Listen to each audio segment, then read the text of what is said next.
సనాతన ధర్మం అంటే ఆదియు అంతము లేనటువంటిది. ఎప్పుడు పుట్టింది ఎప్పుడు అంతమవుతుంది తెలియనటువంటిదే ఈ సనాతన ధర్మం.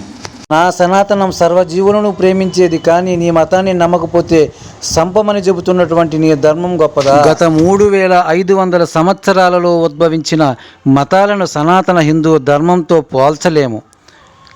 1400 సంవత్సరాలకు ముందు ప్రపంచంలో ఒక ముస్లిం కూడా లేడు. అదేవిధంగా 2100 సంవత్సరాలకు ముందు ఒక క్రైస్తవుడు లేడు.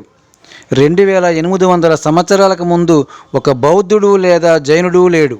మరియు 3500 సంవత్సరాలకు ముందు ప్రపంచంలో ఒక పార్సీ కూడా లేడు. అప్పుడు అంతకు ముందు భూమిపై ఎవరు నివసించేవారు? హిందువులు మాత్రమే ఉండేవారు. హిందూ ధర్మానికి మూలం లేదు మరియు అది శాశ్వతమైనది. అన్నింటికీ మూలం హిందూ ధర్మం.